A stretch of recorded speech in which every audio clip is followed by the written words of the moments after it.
Everyone that's on now, I'd like to welcome you to today's kickoff of our 6-week Alexander Technique series. My name is Gail Tamarchio. I'm the Director of Wellness Initiatives for Friends Life Care, and we are thrilled that you are here with us today. I think you'll be very happy that you invested your time this morning in this class. It's taught by Ariel Weiss, who has been a certified Alexander Technique instructor since 1988. And she is an expert on how the human body should move. And I think by the time you finish today, you will all be feeling, standing a little taller and feeling like we're moving a little bit easier. Ariel works with performing artists, she works with seniors, she works with all different populations, and she can specialize her programs to the different groups. So Ariel, we are thrilled to have you here today. I'm gonna turn the show over to you. Thank you so much, Gail, and thank you to Friends Life Care for their in providing this program. I'm thrilled to be able to speak as such a large number of you. And Gail, I'm going to go ahead and mute you because I'm getting a little feedback. So we're just going to do a little orientation to start. And I want to just have you all navigate on your screens. If you find me, I'm going to wave my hand so you can see me. You can go to the 3 pins at the top and you can pin my video. So you should be able to see me. And this is my trusty assistant, Fred, if you can see him. He's dressed for the occasion. Sorry, I kicked my table a little bit. All right, so that's how you can see me. I want to direct your attention to the bottom of the screen. If you click on the chat icon, which is that little screen icon, you can put your questions in there, and Gail's going to help me out by keeping track of those. And I just want to orient you to one more feature, which is all the way on the right, next to the Leave button, there's a Reactions button. And if you click on that, there's 2 choices. There's a thumbs up icon, and that means I'm with you. And then there is a kind of hand up icon, right? So I may ask you, like we're gonna give it a test run.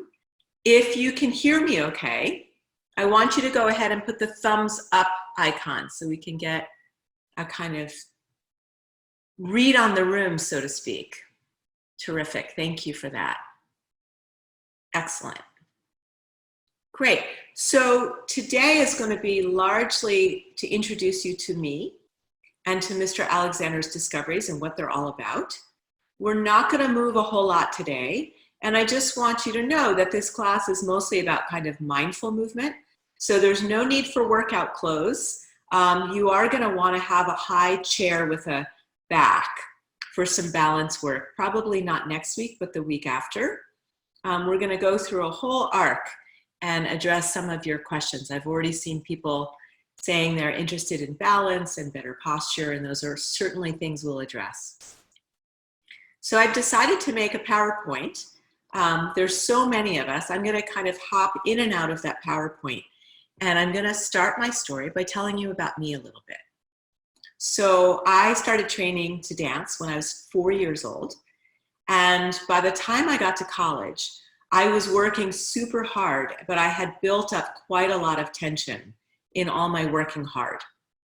And I went to a workshop about the Alexander Technique. And in that workshop, the teacher helped me to balance on one leg. So here's the funny thing about balancing on one leg. Dancers spend their whole lives training to do that. And I'm actually going to show you a little bit what happened to me. The language in a dance class is that actually I'm going to give you a little bit more of my body so you can see, because we do this funny thing where we lift a knee up. Hi, Fred. But this is called passe when I lift my knee up, right? And then we usually put our hands in some kind of port de bras. So I wasn't very good at balancing. I was an okay dancer, but balancing was not my best. I was really good at jumping. But here's the funny thing. The language was to hold your balance. So I would put my hand on a bar and then I would hold my balance and I would really work hard on holding, and it did not work very well. And I took this workshop And the teacher used his hands to guide me gently. And instead of holding, I ended up lengthening and widening and kind of floating. And all of a sudden, my balance improved so markedly. I really wanted to figure out what had just happened, because it was so much easier and it worked so much better. My curiosity was piqued. So what I want you to know about this work, based on Mr. Alexander's discoveries, is they help us feel and function at our best. And fundamentally, what we have to change first is the most important tool. It's our thinking. So that's the adventure we're going to go on. And I'm going to show you a little bit about Mr. Alexander.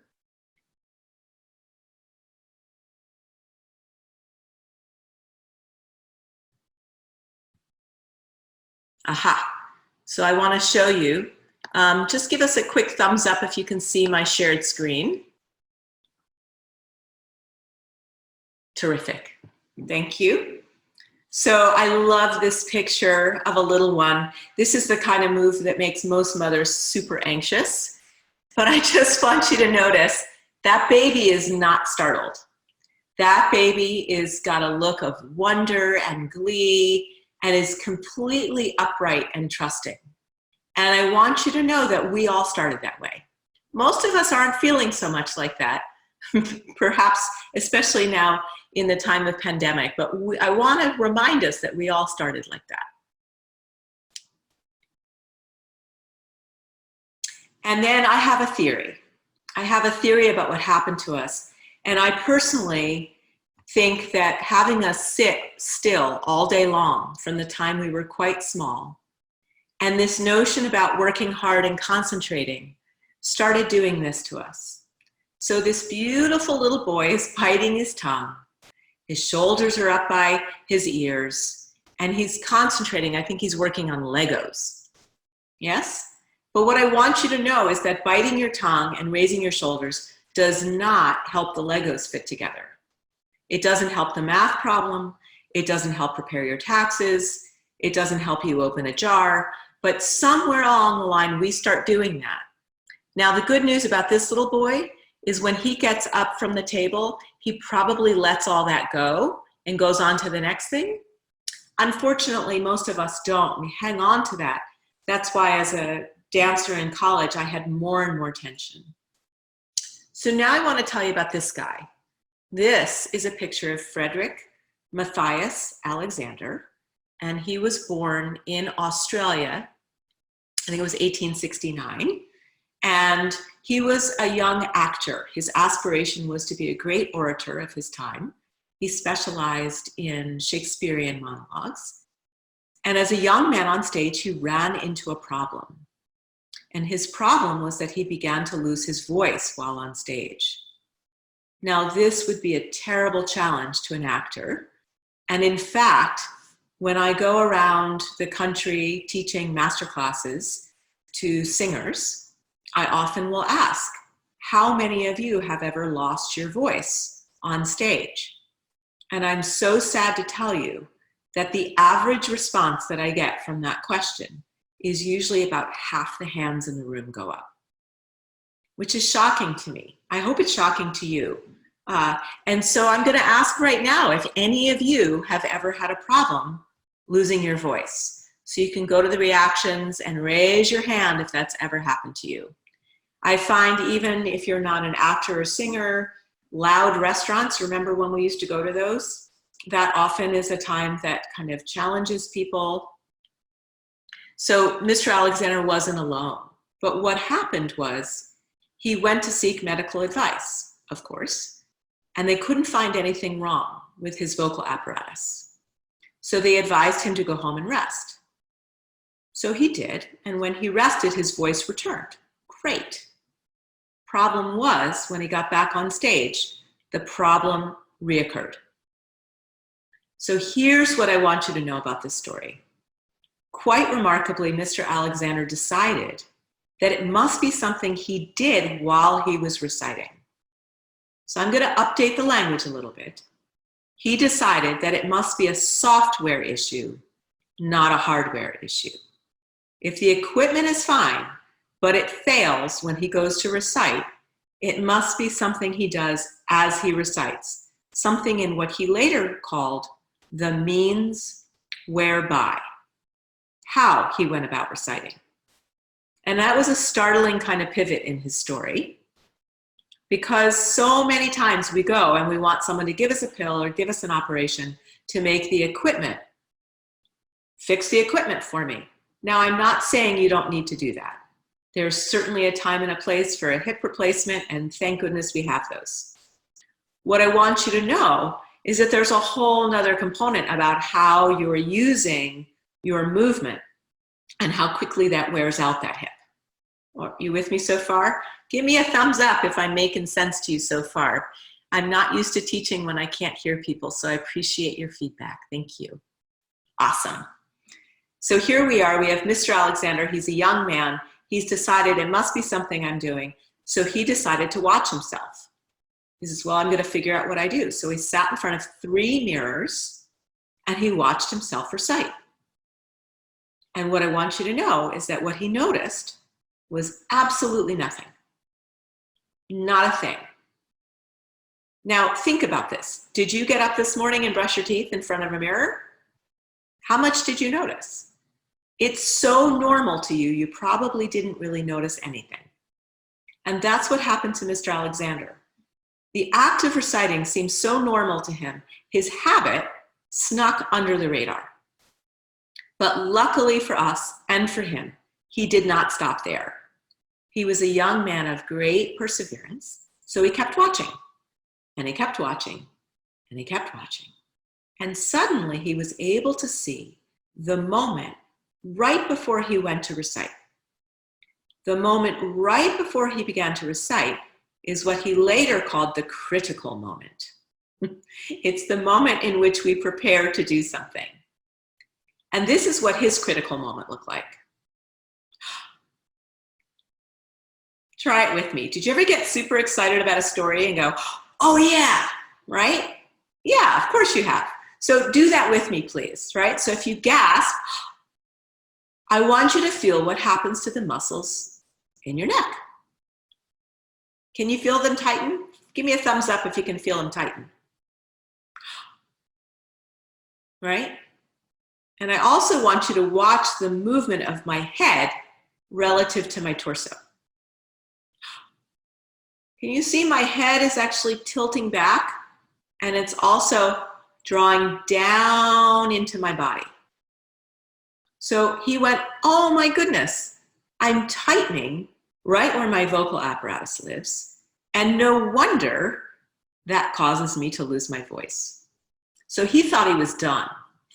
He said, great, all I have to do is not do that. So he said, I'm not going to pull my head back, and I'm going to recite. And he did it. And he kept repeating his habit, because I want to tell you something. We are very good at repeating our habits. It is very easy to do what you have practiced most. And the truth is, you've practiced your habit a lot.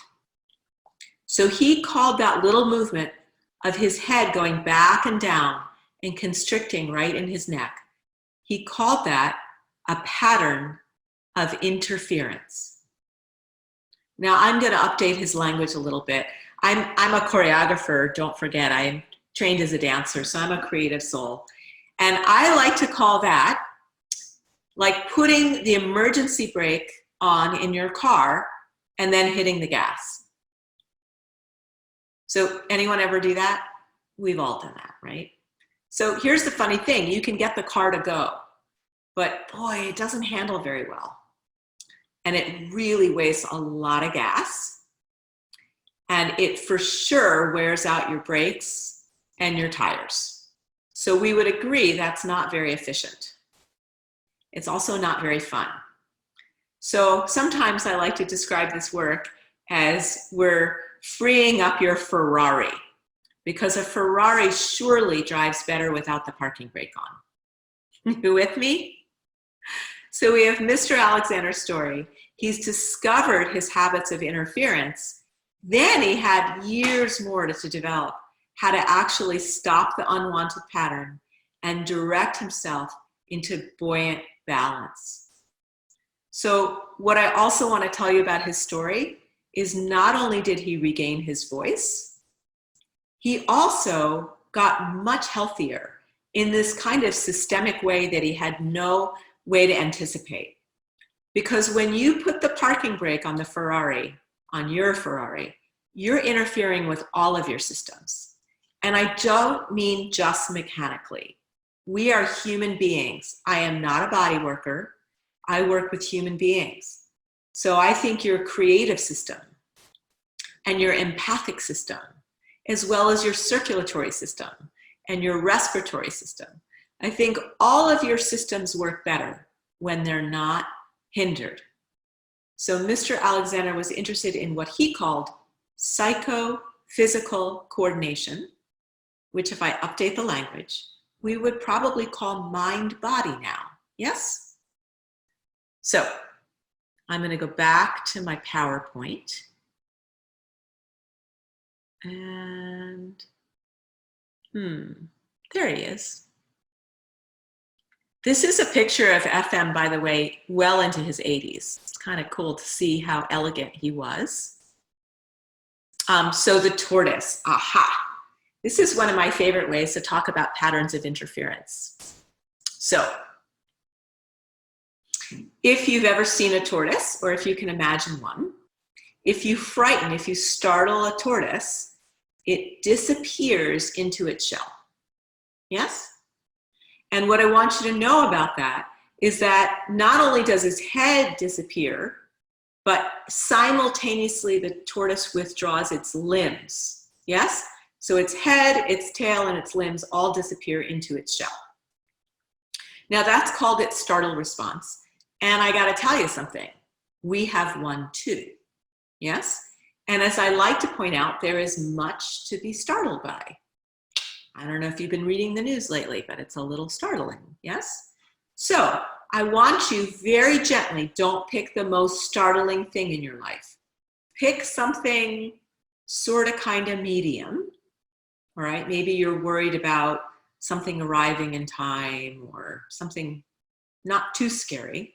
And I want you to think about it for a second. And I just want you to notice if you can feel any tightening of your neck, if you can feel that little drawing of your head into your shoulders, and you might even feel your shoulders come up, because when your arms come in, that'll make your shoulders rise. If you keep paying attention, you might even notice your legs got a little tight, or your back got a little tight. So now we're going to come out of that. So now I want you to remember being in the most beautiful place you've ever been. I was so fortunate. I got to climb a mountain in Borneo in February, right before lockdown. And I got to climb above the clouds. So I'm thinking about that beautiful vista. For you, it might be the ocean or a mountaintop. Maybe it's your reading nook at home. Maybe it's looking into the face of a loved one. And just notice if your neck feels different. Notice if your arms and legs feel a little bit more spacious. So all we're doing is noticing a response to the stimulus of an idea. So by nature, some things are more startling, yes? And by habit, we will respond. But just like that little boy that was all scrunched up to do his Legos, we want to reclaim the buoyancy to come back out. Because when the tortoise comes out of its shell, I love to demonstrate this. It's kind of fun if you want to do it with me, if you have a sense of playfulness in you today. If you scrunch all in, please do it gently so you don't hurt yourself. I'm going to ask you to try to just pop your head out, to look around. It's really kind of comical. It doesn't work very well. And what I want you to feel is that your head wants to go right back in where the rest of you is, right? So now let's try another variation. Gently scrunch in. Please don't hurt yourself. Now try to send your arms out. Try to send your arms out without sending anything else out. Again, it's kind of funky. Doesn't work so well. And your arms kind of want to come back in, don't they? Now, I like to make fun gently. I like to tease people. And actors and musicians do this thing. Dancers do it too, where they try to get rid of tension with their arms. You ever see anyone do that? Maybe you've been sitting at the computer, right? And you're trying to get your wrists open, and you might do that. But here's the funny thing. You're not built like that, so it won't work very well. The way you're built is like the tortoise. So when the tortoise comes out of its shell, its head emerges away from its tail as its arms emerge and legs, all simultaneously. And if you do that along with me, I can already see in a few of you, that looks different. So if it felt different, give me a thumbs up, please, because I want to see how that goes for you. A couple of thumbs up. Here they come. Good. So here's the funny thing. Maybe it didn't feel any different to you. And I want your honesty. Okay? I don't want you to believe anything I say. What I want to elicit is your curiosity. So if you couldn't feel a difference, I want you to honestly put your thumb up. Thank you. I appreciate that honesty. Thank you so much. That's how we're going to learn together. Great. So I have a very simple answer. I want you to know, rules of the road, I don't know is a completely fair answer. But if you'll remember Mr. Alexander's story, do you remember what he noticed at first? Nothing. He noticed nothing. But what did he do? Did he give up? Nope. He repeated the experiment. So that's what we're going to do. That's the template for learning in this class. So I'm going to ask you to gently draw your head into your body as you let your arms and legs gently scrunch in, right? And then you're going to try to just stretch your arms out and see how that feels without releasing anything else, and bring it in. And then try to poke your head out to look around without releasing anything else, and let it come back in. And now, the instantaneous moment that you release your head away, your tail goes the opposite way, and your arms and your legs go out and away, out and away. So we emerge from our tortoise shell simultaneously in all directions. All right, let's take another count. Thumbs up if that felt different to you.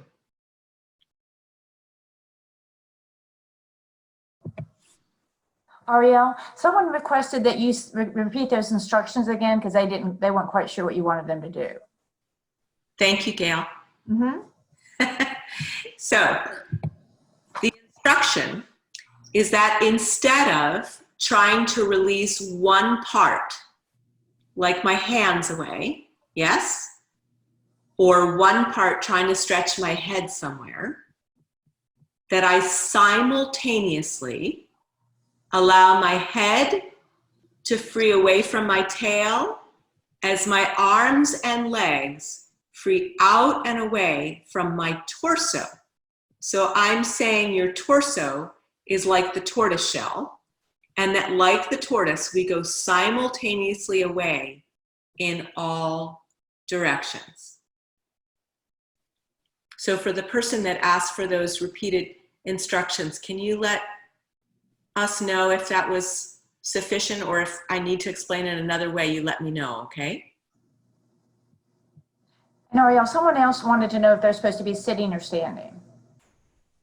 Either is fine right now, wherever you're more comfortable. I'm sitting today, but it doesn't really make a difference. I could do this standing. I'll show you standing just so you can see it.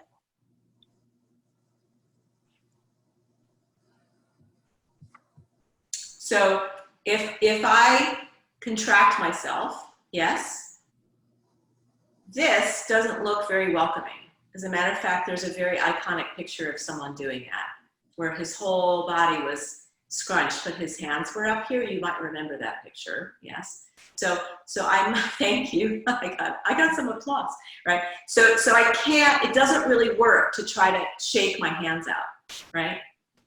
Sorry. And then some people like Alexander technique is a lot about head bounce, so they try to put their head somewhere. But I want you to see that doesn't change the whole system. But the minute I think simultaneously, head, tail, arms, and legs, when I emerge from my tortoiseshell simultaneously in all directions, then I get a systemic change that's more sustainable.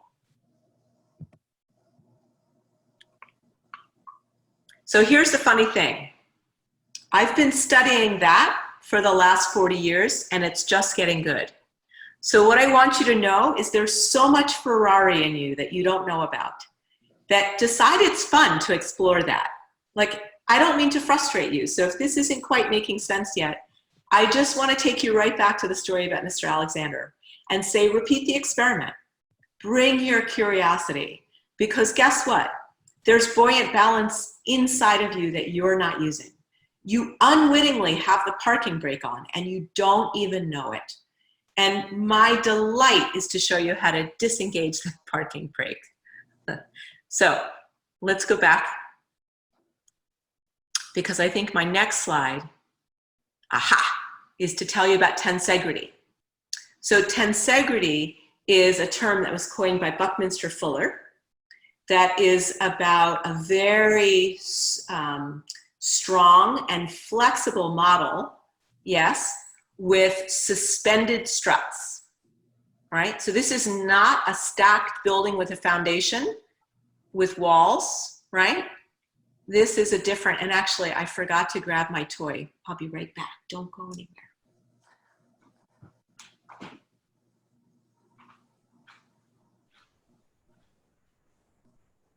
So this is my tensegrity model. And they also make children's toys, which are super fun. But I want you to see what happens when I compress. My tensegrity model collapses. Yes? But here's what I also want you to notice. The moment I cease compressing, my model springs back to its full volume.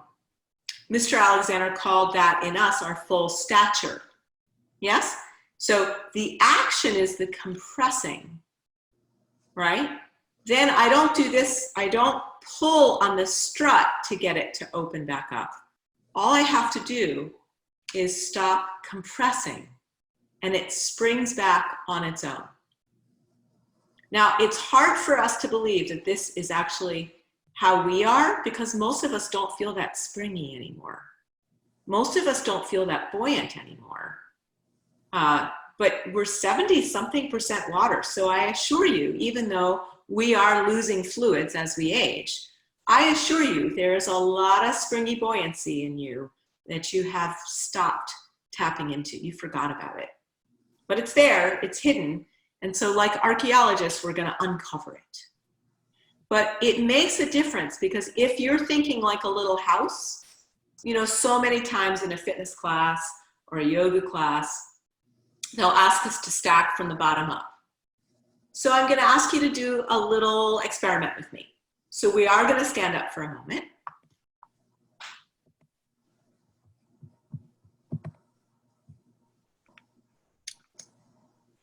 So earlier, I asked you to think different things. I asked you to think about something that was a little more challenging. And then I asked you to think about something super beautiful, beautiful place you've been. And I was getting you in the practice of starting to notice the physical response. Because we always physicalize our response. We are always moving in response to what we're thinking.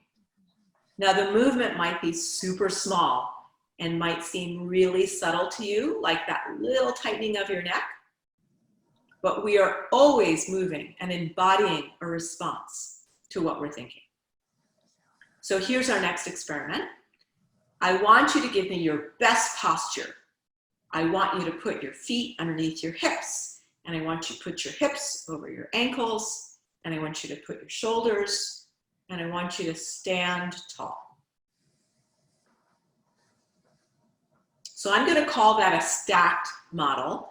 And there's a lot of good things about that model. I don't mean to diss any of your teachers. Yes? I'm just here because I have some opinions and some experience with a slightly different model. Yes? So I want you to kind of give a number. You can put it right in the chat. 10 is going to be the freest you've ever felt in your entire life. And 1 is going to be the tightest you've ever felt. So 1 is my parking brake is completely engaged. I can't move. Right? So I'm stacking from the bottom. I'm standing tall. Right? And I want you to put some numbers in the chat, please. 10 is the freest. And 1 is the tightest. And this is super interesting because the numbers are really all over the place, which is great because we're not all the same. Terrific. You ready for an experiment? So now, instead of thinking from the bottom, you're going to find where your head nods on top of your spine. So if you put your fingers right in where your ears are and nod, that's where your head rests on your spine. And you're going to simultaneously let that place float up to the ceiling as your feet go into the floor and your arms go out towards your hands. So that's the tortoise simultaneously expanding away from your center.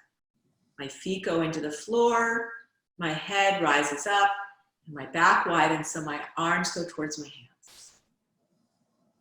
Great. Now, give me another number, please.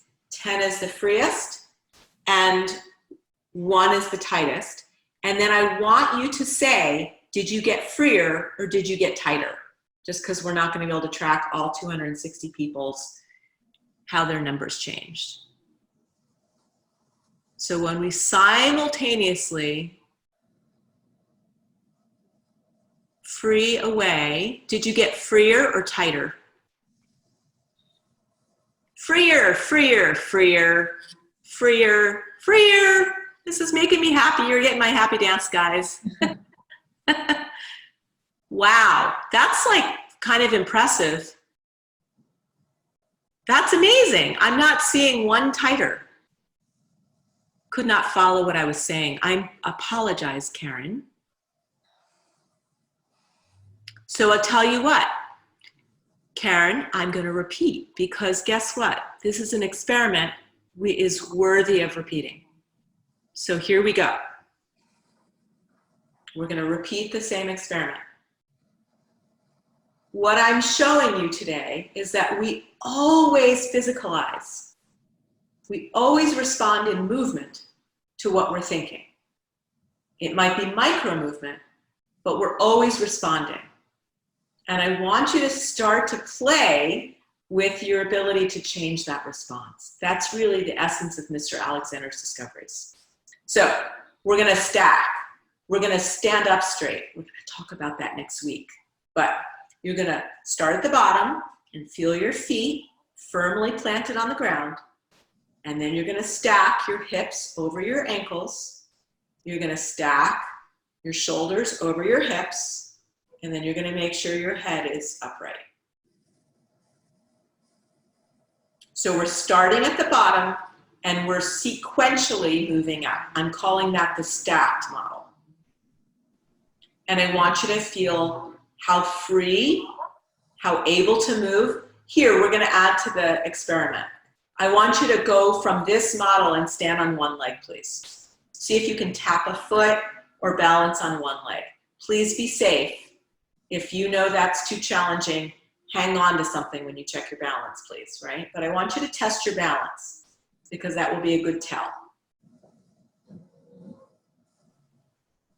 Okay, ready for our next experiment?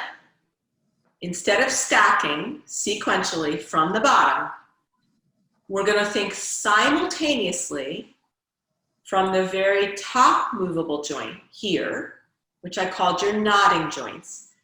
Their anatomical name is your atlanto-occipital joints, in case you need to know. But your nodding joints are going to simultaneously float up as your feet lightly go down, as your back extends, and your hands move away. So my hands are towards the floor, so they're just moving lightly towards the floor. So simultaneously, the tortoise is releasing out and away, that decompressing. And then go ahead and shift your weight and test your balance again.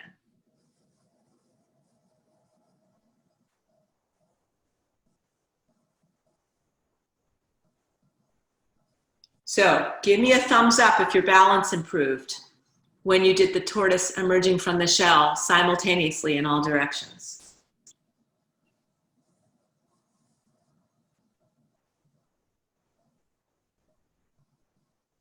I'm getting some thumbs up here.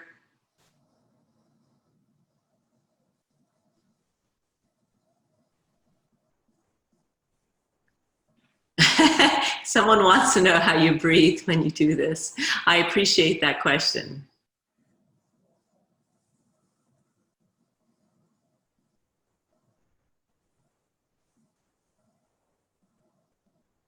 That's interesting. Someone said they were doing better because they weren't trying as hard. And that's exactly what I experienced as a young dancer. I'm seeing a couple people say they can't follow. And if you would give me a little bit more information, if I need to speak more slowly.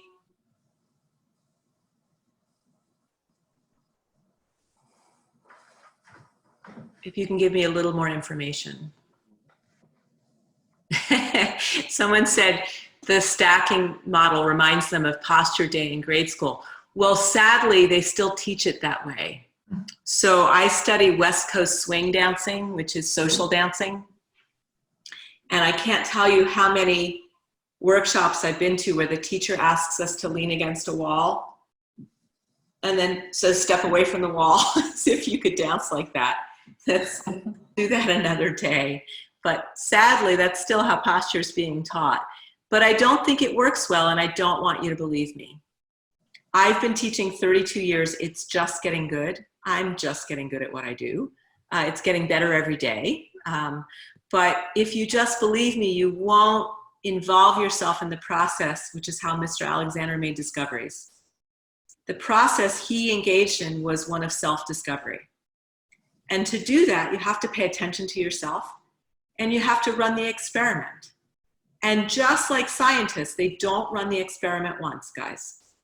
They have to repeat the experiment and repeat the experiment. And that's how you cultivate your sensitivity to your own movement. So what might seem subtle to you today, if you keep at it, we get better at what we practice. That's how you got good at your downward pull pattern of interference. And that's how you're going to get good at something else. Ariel, someone had a question about how to hold their hips when they stand straight. They didn't know if their hips should be tight or loose. My short answer is loose. There is no reason to grip in there. And if you'll bear with me, that's actually on the docket for week 3. So I'm going to encourage you to come back. But my short answer is that your hips don't need to be tight to be stable. That in fact, if you expand in all directions, the postural tone that's appropriate will actually kind of show up. But you know what? I can never resist an experiment. So let's do another experiment. Let's stand up.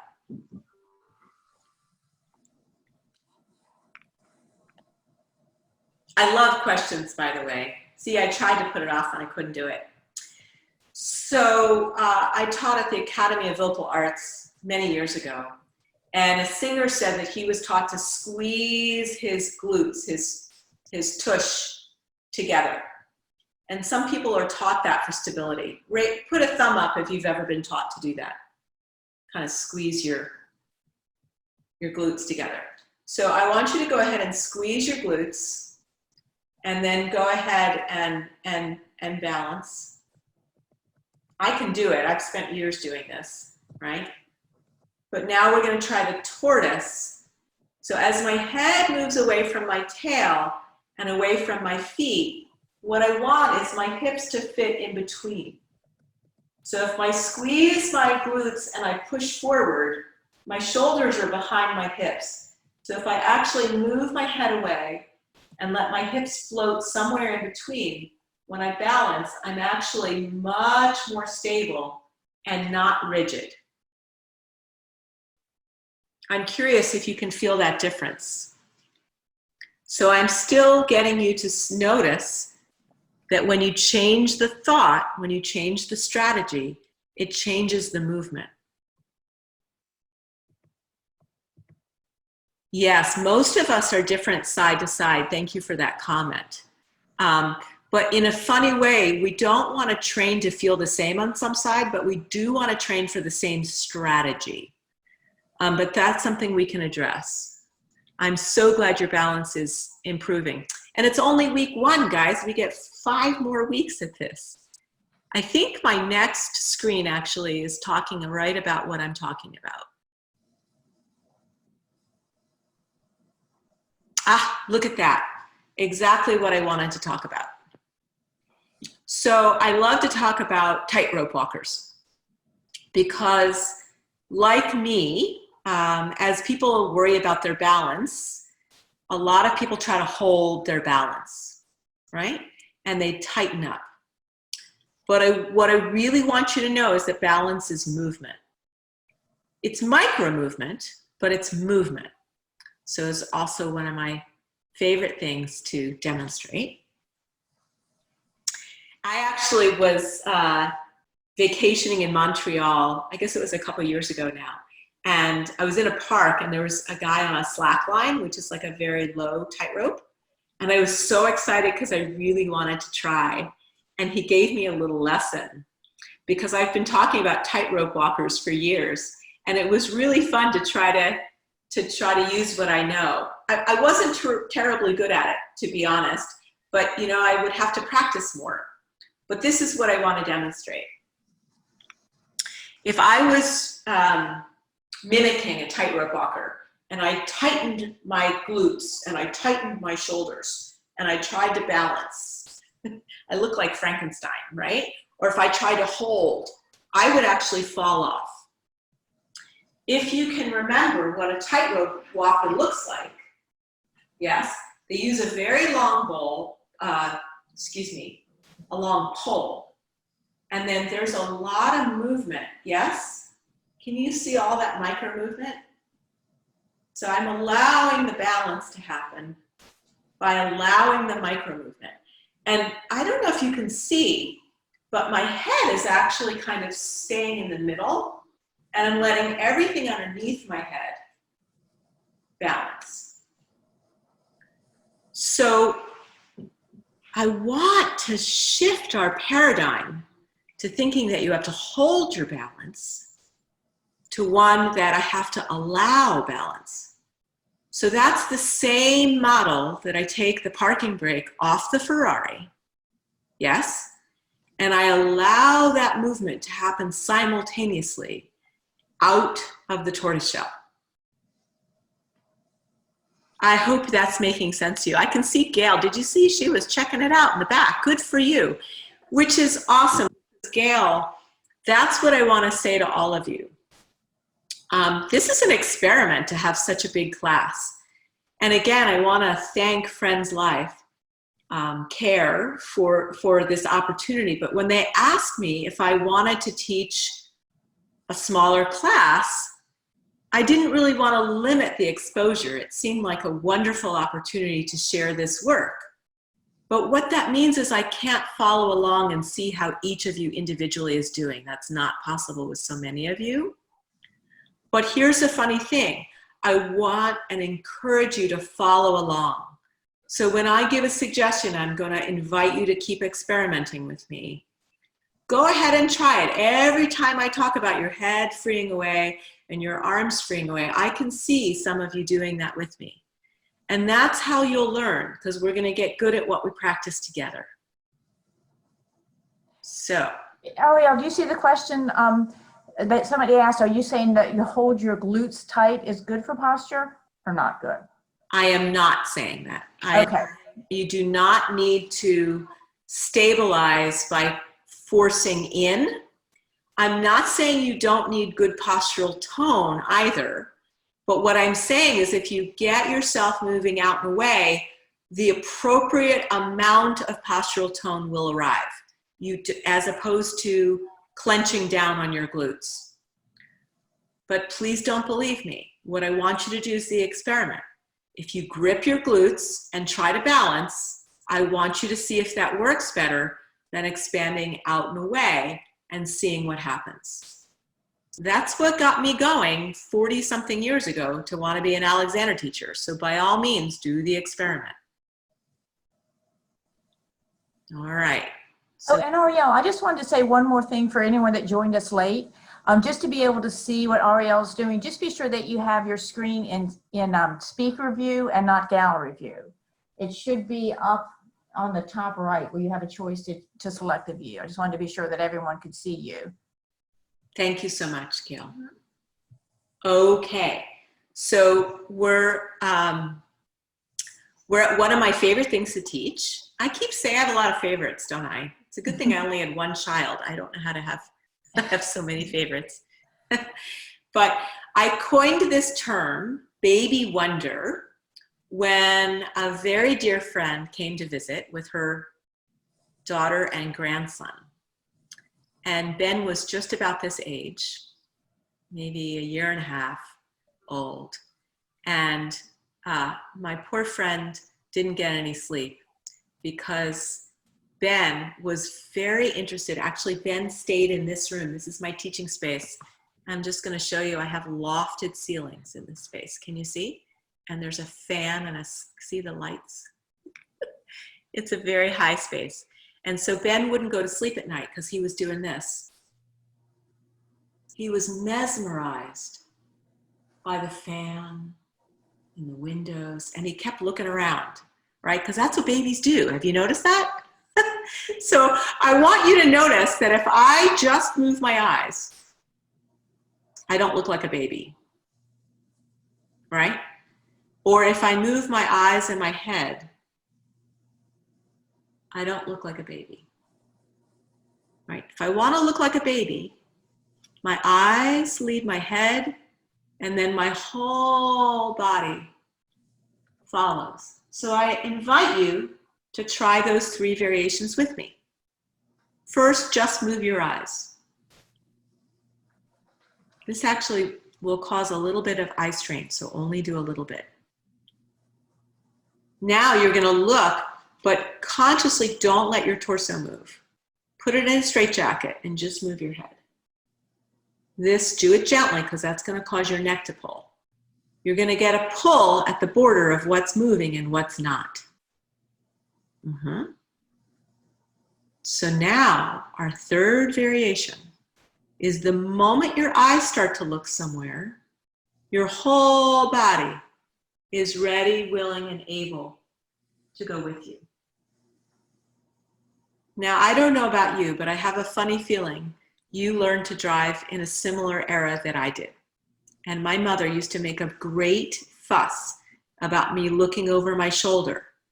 And what I notice is most people stop doing that because they don't feel comfortable looking over their shoulder anymore. And it's because of this very thing. They're looking and they're not letting their body follow. And can you see I ran out of room and it looks pretty uncomfortable, right? So I'm hardly driving right now, but when I do, the minute my eyes start to look over my shoulder, I let my whole body follow. And then I want you to see I went a lot further and more comfortably. I'm curious if you can feel a difference. I see a big smile.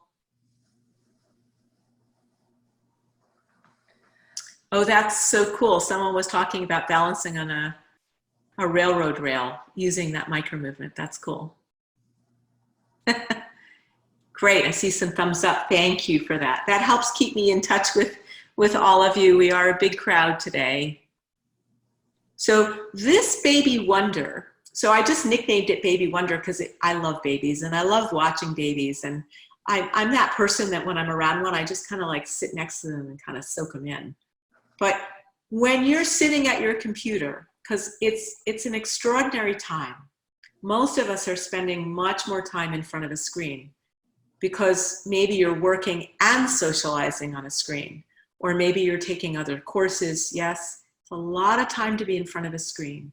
And a lot of us are feeling kind of tight and maybe a little cranky about that. This little break, Baby Wonder, can be like a little movement. I call it a movement refreshment. You know how you take a little mint after a meal to refresh your breath? Well, this little guided mindful movement can help get some of the kinks out. Now, remember my rule, don't believe me, right? So we're gonna do a little experiment. I think we have time for one more. So here's what I see most people do when they're sitting and they feel tight. They do something like this. So thumbs up if that's you.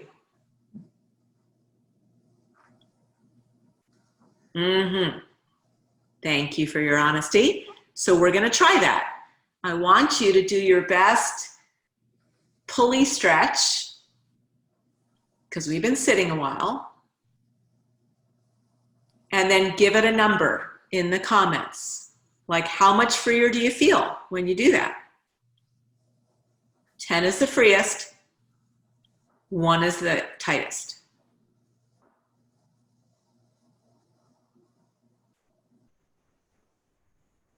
Okay. Not sure. Thank you for that honesty. So you know my answer to that. I don't know is completely fair answer. Repeat the experiment. Do all that. And then give it a number. I'm going to give mine a 4. And now we're going to do baby wonder. So the wonder is to wonder about the room around you. So as my eyes look, my head follows, and then sometimes I ask people to put like an imaginary eyeball on their sternum. So make sure your whole body, all the way to the chair, all the way to the floor if you're standing, is following where your eye is looking. So as I look around, that sense, I can still smell Ben when he was 2. He was looking around this space and he was just taking it all in. And then come on back to the screen. And then write in the comments, does this feel freer than when you yanked on yourself? Or does it feel tighter? Or does it feel the same? Freer, freer, freer. Oh my goodness. Nice. Yay! Someone said yay. You're gonna get my happy dance. Much freer. Definitely freer. When your back cracks. So to be honest, I like to always be honest about what I know and I don't know. I don't really know what that means when your back cracks. I've seen chiropractors over the years and I've paid money to crack my back. But if that cracking is happening as its own, because it's releasing movement, I think it's fine in my experience. I don't recommend that you go for the crack. Can you see that I tightened and compressed to do that? But if I'm doing baby wonder and I get a crack, usually I find that's okay. Great. Well done, everyone. I'm going to give you all some snaps because that means your experiments are already productive. You already have a tool in your toolkit.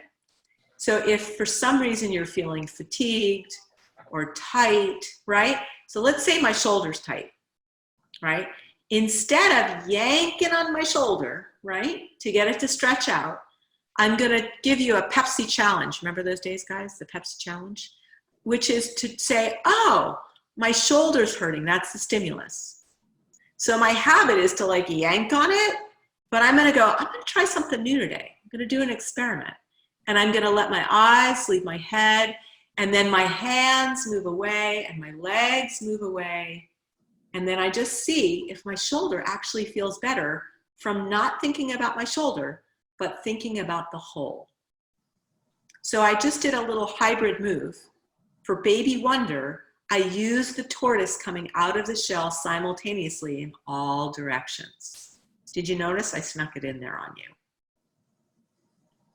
Great. So that's something you can start practicing. And next week when we come back together, you can let me know how it goes. I think we're almost at the end of my PowerPoint, which is good because we're running out of time. Look at that. Amazing that I did that. I want to make a little time for questions. I'll leave this up just for one more little minute because I want to encourage all of you. I might as well do this now while I think of it. to join my mailing list. So my mailing list is on my website. It's atphila.com. And if you have questions, feel free to email me. My email is ariel@atphila.com. And if you're on social media, I have both Instagram and Facebook. The Facebook is Alexander Technique Philadelphia. And my Instagram is AT_Phila. But anyway, we're almost finished, and I was just wondering if you could just answer a few questions that people have. I would love to do that. And my apologies, everyone. I have no idea what just happened. Yeah, someone asked if you could put your information on chat, and it is at the very top of the chat. If you scroll up to the top of the box, you'll see Ariel's information there. All the way up, and I put it right there for you all. Yes. Yeah, and the class is from 10 to 11 for the next five more weeks. Someone had asked a question back in the beginning about a good posture for texting, because they said they start feeling a little crunchy after a couple texts. Yes. Well, funny you should ask, because that's actually now a medical diagnosis, text neck. And we are absolutely going to talk about that. Right now, it's kind of on the docket for week number 3. We're going to talk about sitting and standing.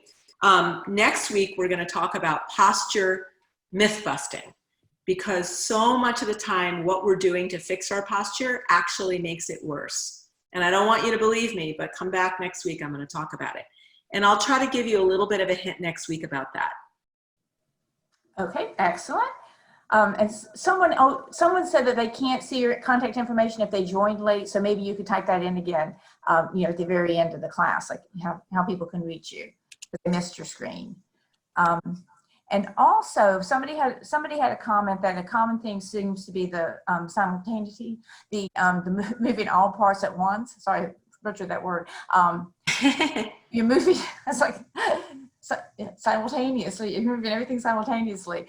Moving all your parts at once seems to kind of be the key to the free movement instead of moving one part at a time. So that was just a comment that someone had. Yes, today was mostly about simultaneity and this idea that we're getting out of the way instead of kind of pushing on ourselves. Right. That's where I was starting our story. Yes. Right. Excellent. And then someone else just wanted to clarify the breath, and doesn't the breath make a difference in how you feel and how you move? Absolutely. So the interesting thing about Mr. Alexander was his very first published article back in the 1800s was about respiratory re-education. And before we called it the Alexander technique, FM Alexander was known as the breathing man. And remember I said he kind of improved his overall health, not just his vocal production. He actually was a sickly young man, and he had a lot of respiratory issues. And what he found is that when he kind of unhinged himself, his respiratory ailments went away. And it's been super fun in my 32 years of teaching to help people. It's helped a couple of people with really severe asthma. And I do not cure asthma. No one cures asthma, right? But when you take the parking brake off the Ferrari, it drives better. So when my student could get up the 4 flights of her house without wheezing when she got to the top, she was pretty happy. Didn't matter that it didn't fix the asthma. But what I'm trying to say is that in Alexander technique, we don't necessarily direct the breathing, we direct the overall coordination. So if you're holding your breath, that would be something like this, guys. So if I compress my model and then I hold part of it and let part of it go, the whole thing won't spring. I have to let my breathing respond, right? But I'll kind of add that into my notes to talk a little bit more about breathing. Yes, breathing is fundamental. It's the first thing you learned how to do when you came into this world. And when you don't interfere with it, I guarantee it works better, no matter how compromised your breathing is. Someone says if you double click on my screen, you'll be able to see me. It's just about 11, Gail. Do we have another question, or should we wrap up? I think that is it. Well, I want to thank you all for being here. I do hope you'll come back next week. And I really hope you'll do some experimenting and try your baby wonder and coming out of your tortoise shell. And then if you have a moment in your week that seems particularly tricky where you can't figure that out, jot it down. You can send me an email or you can put it in the chat next time I see you. And by all means, stay safe, everyone. It's been a delight to spend this hour with you. Thank you very much, Ariel. That was wonderful. I think we all learned a lot. Everyone have a great week. We'll see you next week. Take care. You're very welcome. Bye-bye. Bye-bye.